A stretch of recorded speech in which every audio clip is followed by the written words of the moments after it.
Hi there. Real quick before we jump into the episode. If you enjoy this episode, or any of the other episodes, be sure to give us a follow or subscribe. It would also be great if you shared it with a friend, or better yet, left a review so others can know how awesome it is. Thanks so much. And now, the episode.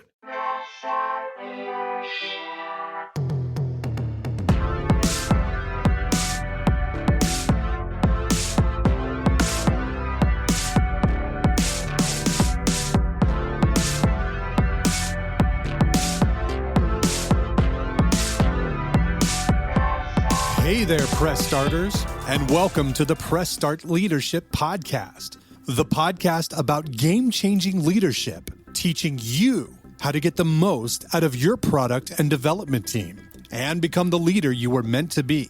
Leadership coaching and training for the international game industry professional. Now, let me introduce you to your host, the man, the myth, the legend, Christopher Mifsud. Hey there, Press Starters, and welcome back to another awesome edition of the Press Start Leadership Podcast. On this week's episode, we'll be discussing rethinking onboarding for game developers, a complete guide to building confident, aligned teams. Steps to improve onboarding for game developers in remote and hybrid studios, reducing turnover and boosting productivity. The video game industry is in the middle of an unprecedented transformation. Remote work has gone from a niche option to a global standard. Studio structures have become hybrid with teams distributed across continents. At the same time, turnover has reached record highs with talented developers jumping between projects, studios, and even entire sectors at a faster rate than ever. In this environment, effective onboarding for game developers isn't just a nice-to-have HR perk. It's a critical strategic function. It can determine whether a new hire becomes a confident, productive, collaborative member of your team, or disengages, gets lost in communication gaps, and leaves before adding real value. Rethinking onboarding for game developers means acknowledging the challenges of remote work and high turnover head-on. It means investing in structured processes, clear documentation, intentional cultural alignment, and supportive mentorship. In other words, onboarding isn't just a one-week process. It's an ongoing commitment to integrate new talent into your studio's mission, workflow, and culture. This podcast will offer a comprehensive, serious, and empathetic guide to rethinking onboarding for game developers in 2025 and beyond. We'll cover why onboarding is so critical in the video game industry, the specific challenges of remote and hybrid onboarding, core principles of effective onboarding for game development teams, actionable step-by-step onboarding strategies, tools and templates you can adapt, how to measure onboarding success. If you're a studio leader, producer, HR professional, or department head, this guide will help you build an onboarding strategy that reduces turnover, improves productivity, and strengthens your studio's culture. Why onboarding is critical in the video game industry. The phrase, "our people are our greatest asset," is more than corporate boilerplate in game development. It's a literal truth. Studios don't just sell code or art. They sell creativity, vision, and experience brought to life by multidisciplinary teams of designers, artists, engineers, writers, producers, and QA specialists. A single misaligned hire can slow down production, lower morale, and create communication challenges that ripple across the team. In contrast, well-onboarded developers can hit the ground running, contribute meaningfully faster, and strengthen your studio's culture. Unique challenges in the game industry. Complex pipelines. Unlike many industries, game development has highly specialized pipelines, art, design, code, audio, that must work in harmony. Cross-disciplinary work. Game projects require constant collaboration between very different skill sets. Tooling and proprietary tech. Many studios use custom engines or workflows that can take months to learn. Cultural nuance. Studios often have strong creative identities that need to be communicated clearly to new team members. The remote work challenge, why onboarding has changed. When onboarding happened in person, many knowledge transfers were informal. A junior developer could turn to their desk neighbor for help. A producer could pull an artist aside for a quick chat. New hires absorb company culture by simply being in the studio. Remote and hybrid work disrupts these organic learning channels. New hires may work in different time zones, feel isolated or unsupported, struggle to understand the studio's unwritten rules, miss out on informal learning and social bonding. Rethinking onboarding for game developers in this context means intentionally designing processes that replace those lost connections. Core principles of effective onboarding for game developers. Before jumping into steps and templates, it's important to define the principles that should guide every onboarding strategy. First, clarity. New hires need to know what's expected of them, how success is defined, how communications happen. Confusion is the enemy of productivity. Next is accessibility. All information should be easy to find, consistent, and up to date. Gatekeeping knowledge or relying on tribal memory slows everyone down. Third is inclusion. New hires should feel welcomed, valued, and integrated. Onboarding is a chance to demonstrate your studio's commitment to diversity, equity, and belonging. And fourth, empathy. Game development is a high-pressure industry. Onboarding should recognize the stress of joining a new team, offer support, provide psychological safety. The cost of bad onboarding. It's tempting to see onboarding as an HR checkbox, but bad onboarding has measurable costs. Higher turnover. Poor onboarding is one of the top reasons employees leave in the first year. Longer ramp-up. Without guidance, new hires take longer to become productive. Quality issues. Miscommunication and misalignment lead to rework and bugs. Cultural drift. New hires who don't absorb your studio's values can dilute culture over time. Actionable steps for rethinking onboarding for game developers. Here's a step-by-step plan to design a robust, modern onboarding program that works for remote, hybrid, and in-person teams. Step 1. Define and document your onboarding goals. Before building materials or checklists, ask, what do we want new hires to know after day 1, week 1, month 1? What skills should they master by the end of the onboarding? How will we measure onboarding success? Here's an actionable tip. Write onboarding goals in SMART format: specific, measurable, achievable, relevant, and time-bound. For example, by the end of week 2, new engineers can independently set up the build pipeline and submit a PR. Step 2. Build a centralized onboarding hub. Remote teams can't rely on water cooler chats. Create an onboarding hub. Confluence, Notion, Google Sites that includes company mission, value and history, studio structure and key contacts, development pipelines explained, tooling guides, code repositories or art asset conventions, communication norms, Slack channels, stand-ups, review processes, FAQ section. Actionable tip here. Assign ownership to keep these documents up to date. Outdated onboarding materials are worse than none at all. Step 3. Design a structured multi-week plan. Avoid the here's your laptop, good luck trap. Build an onboarding timeline. For example, week 1, welcoming meeting with HR, team introduction call, IT setup and tool access, overview of project goals, assigned onboard buddy, light reading, pipelines, past postmortems. Week 2, shadow senior team member, first small ticket task, feedback session, optional social meetup or coffee chat.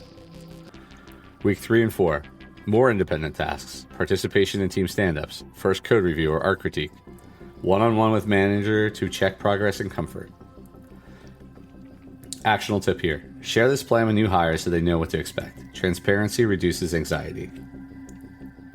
Step 4.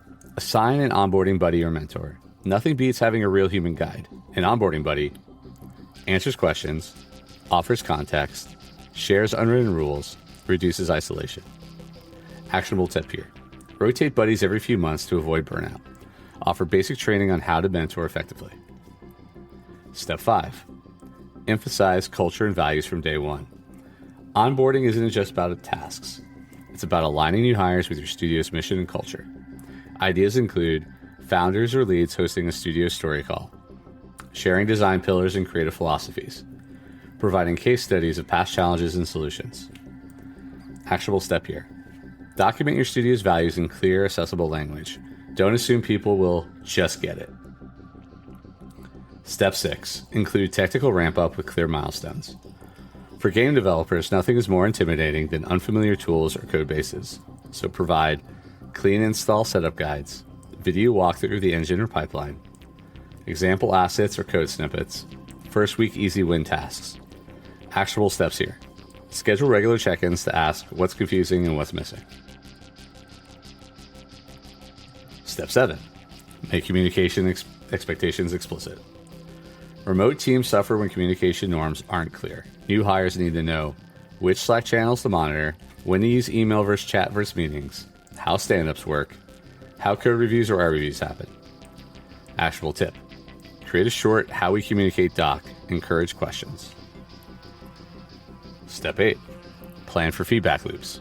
Onboarding is a one-way transfer of knowledge. Create channels for new hires to ask questions without judgment, share what's unclear, suggest improvements to the onboarding process itself. Actionable tip for this.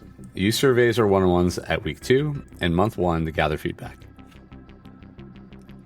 Step 9. Foster social connections. Remote work can be lonely.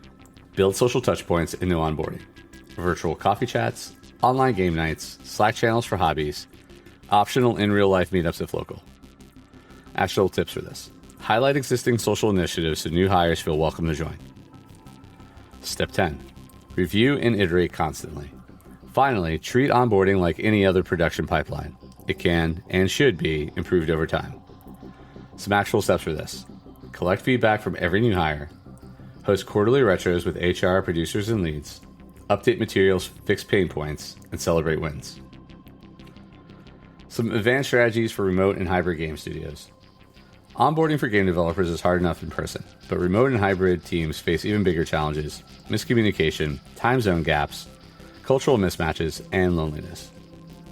Here's how to rethink onboarding to work in these contexts. Time zone inclusive onboarding. Your new hire might be in a completely different time zone. Make sure your onboarding is at 9 to 5 in our time zone only. Some actual steps for this. Provide asynchronous materials, videos, and written guides. Record live sessions for later viewing. Use tools like Loom for personalized welcome videos. Schedule one-on-one meetings at mutually agreeable times. Tip for this. Ask new hires for their preferred meeting windows before you finalize onboarding schedules. Clear ownership of onboarding. Who owns onboarding? HR, team leads, producers. Without clear ownership, it will fall through the cracks. Some actual steps for this. Assign a single onboarding lead for each new hire. Make the person accountable for tracking the onboarding checklist. Include onboarding ownership and performance reviews for leads. Tip. Don't assume HR alone can do it all. Technical ramp-up is best guided by team members.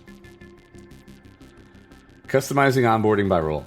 An artist doesn't need the same ramp-up as a back-end engineer. Generic onboarding wastes time and frustrates specialists. Some actual steps for this. Build role-specific onboarding checklists. Include specialized setup guides. Examples being Git versus DCC tools. Assign buddies with similar roles for better mentoring. Sample checklist for an artist. Install version control.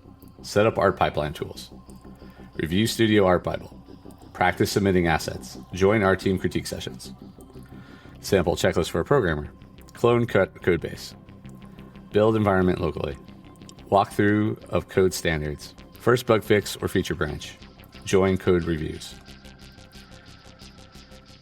Asynchronous documentation as a pillar. Remote studios can't rely on hallway chats or tribal knowledge. Your documentation is your onboarding. Actionable steps. Build and maintain a living wiki. Use diagrams and videos, not just text. Tag pages with clear ownership so they stay updated. Include decision logs to explain why things are the way they are. Tip. Host monthly documentation days where the team updates and cleans up onboarding materials. Live versus async balance. Remote onboarding can't be all Zoom calls or all documents. Blend them. Live components. Welcome call with leadership, team introductions, buddy check-ins, weekly sync with manager. Async components. Tool install guides, video walkthroughs, recorded team meetings, written process documentation. Tip for this. Don't waste live time on things that work perfectly well in writing. Onboarding playbooks for different studio sizes. Indie studios, 5 to 20 people. Focus on personal connection. Everyone should know the new hire's name and role. Emphasize studio mission and values. Keep documentation lean but clear. Make the founder/lead accessible. An actionable example. Welcome to our 10-person team. Here's how to set up your dev environment. Here's our studio's design philosophy. Let's have coffee next week to chat about your ideas. A mid-sized studio, 20 to about 100 people. Needs more structured onboarding plans. Split onboarding by department. Document workflows carefully. Assign dedicated buddies. Introduce cross-team communication norms. Some actionable examples. Department-level onboarding guides. Slack channels dedicated to onboarding questions. Weekly new hire stand-up for shared learning. Large studios and publishers, 100 plus people. Highly structured onboarding pipelines. Centralized onboarding portal with HR. Department and team-specific tracks. Advanced tooling and security clearances. Cultural onboarding to maintain studio identity. Actionable example. First week company orientation. Role-specific learning paths on a learning management system. Clear point of contact for questions per department. Building onboarding templates and checklists. A sample new hire checklist. HR paperwork completed. Equipment shipped / IT access granted. Slack / email / project management invite. Studio introduction video watched. Buddy assigned. Tooling installed and tested. Access to code and art repositories. Studio values reviewed. First task assigned. One-on-one with manager scheduled. Sample buddy checklist. Schedule intro chat. Answer questions about setup. Explain communication norms. Review first task plan. Check in at week 1, 2, and 4. Help integrate into social channels. Sample manager checklist. Define role-specific goals for month 1. Introduce the wider team. Explain feedback and review processes. Schedule regular one-on-ones. Review onboarding progress at month 1. Here's a tip. Store all templates in a single shared onboarding hub. Cultural onboarding. More than tasks. Game developers don't just need tools and tasks. They need to understand who you are as a studio. Some actionable cultural onboarding steps. A founder's welcome video describing his studio's history and mission. Clear articulation of values. No crunch. Player-first design. Sharing past project postmortems to show how you learn. Introduce company rituals. Demo days, game nights. Tip for this. Culture isn't optional. Onboarding is your first chance to prove your studio lives its values. Building social connections in remote onboarding. Remote hires risk feeling isolated. Leaders must deliberately foster social bonds. Some actionable steps for this. Virtual coffee chats assigned in the first month. Social Slack channels, pets, memes, hobbies. Monthly virtual happy hours or game nights.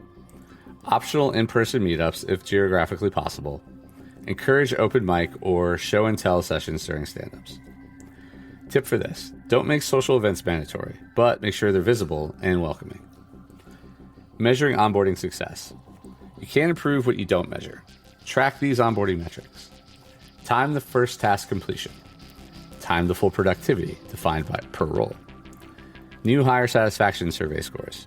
Retention rate at 90 days and 1 year. Buddy/mentor program participation. Manager ratings of ramp-up success. Tip for this. Don't just collect data.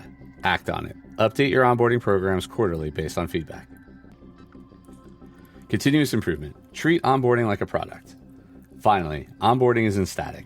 Game development is dynamic, and so is your team. So should your onboarding be. Some actual steps for this. Quarterly onboarding retrospectives. Invite feedback from recent hires. Include onboarding in studios' OKRs or quarterly goals. Assign owners to champion onboarding improvements. Celebrate onboarding success stories in all-hands meetings. So final thoughts. Building better teams through better onboarding. Rethinking onboarding for gaming developers isn't an administrative burden. It's a leadership opportunity. It's a chance to align new hires with your mission, accelerate productivity, foster collaboration, reduce turnover, strengthen studio culture. In a time of high turnover and remote work, studios that invest in structured, thoughtful, human onboarding will stand out. They'll attract better talent, keep that talent longer, and ship better games. The best onboarding programs don't just teach how to do the work, they inspire people about why they want to do the work with you. All right, and that's this week's episode of the Press Start Leadership Podcast. Thanks for listening, and as always, thanks for being awesome.